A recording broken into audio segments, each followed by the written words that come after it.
This clip is brought to you by Mark Bell Slingshot. This gear is made for lifters by lifters. Enjoy this clip. What's been some of your thought process behind being a business owner? Because I know that sometimes that transition isn't easy for people, and maybe you never really thought of yourself that way. Sometimes people will even have like limiting beliefs, like because you had a lot of success when you were young, you said, with swimming, and then a lot of success with powerlifting. But sometimes when we branch off into something new or different, sometimes we're like, I don't know about this.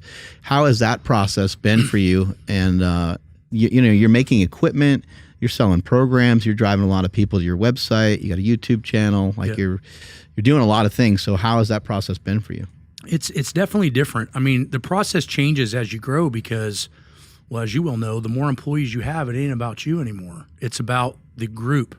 So, you know, I got 5-6 media team guys. You know, I got people that help me, like online coaches, you know, 5 of them guys. I mean, I got other people that depend on me to do a good job and help. And that starts to change the demographic of what you're focusing on. Because I want to grow everybody in my crew. Me will grow if they grow. And that becomes an issue because in powerlifting, it's a singular sport and you focus on you. But I learned through training with Louie and Chuck and them guys that we needed to be better as a unit. And that really changed everything, which I don't think I would have ever seen it at that capacity. Because, you know, when we were at Westside, you had me, Greg, Harrington, Vlad, Chuck. So we had 6 or 8 guys in one group that could all squat over 1,000. The average was 1,030. Everybody could bench 600-700 pounds. Everybody could pull 800. And everybody tried to get everybody better because if they got better, we got better. And the pressure was the group pressure. It wasn't just one person. And so I utilized that similar thought process in my business where what's the weak link? How do I make it better? And what happens? And sometimes the weak link shows in ways you don't know. So COVID happened in 20. I had all these fire contracts.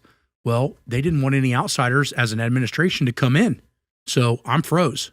I had just built my new house. And I'm thinking, shit, like this is not good. Like if they all freeze for an extended period of time, I'm not even sure I'm going to pay my mortgage. Because, you know, you go from making however much a month, you got your budgeting set and you're like, okay, this is what I got coming in. Then all of a sudden, $6-8 grand a month is gone. And so I'm starting to think, like almost panicked a little bit. Like I'm like, oh fuck, the whole economy is going to change. So I started going, okay, well I got all these manuals sitting in my bank on my computer that I've been playing with, writing my own training down, just getting notes here and there. And I never really just at first decided that they were going to be products. I just wanted to create timelines.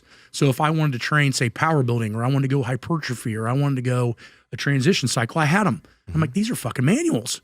So I started making manuals on them and putting everything down that I knew. And within like 6 months of that happening, the internet started to outsell what I was making in person. And I was like, shit, I should have done this 5 years ago. But you know, you always wondered like, well, who wants to listen to what I have to say? You know, you just don't know. And I realized that there were quite a few people that wanted to know what I knew. So I started to do that. It started to change my business model, started to add more into the YouTube channel, started to add more into Instagram. And just started to realize that, okay, it's time to transition into being a longevity lifter that has some things to sell, but also trying to teach people to slow down and be patient and get better the right way. That doesn't sound like it'll sell well.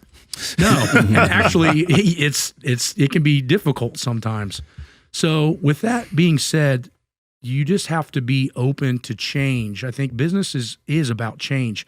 You might have the market whipped for a minute, and then all of a sudden, other people caught up, or somebody else has a better idea, and then you always got to be developing.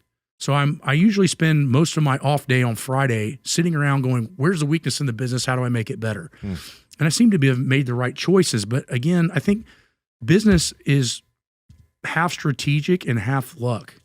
You know, now I had to put all the work in. I already had a name before the business started. That helps tremendously. But at the end of the day, some of it's just being at the right place at the right time. I mean, you know, and I think the big issue with the exercise community is we're just sold on so much bullshit that sometimes it's a breath of fresh air for somebody to bring everything back down to square one and go, look, this is how you should do it. These are the references of where I got this from, and hopefully you'll listen, you know? So I don't know. I mean, hey, I know you guys enjoyed the video, so like, comment, subscribe, and head to the Power Project Discord below. Talk to y'all later.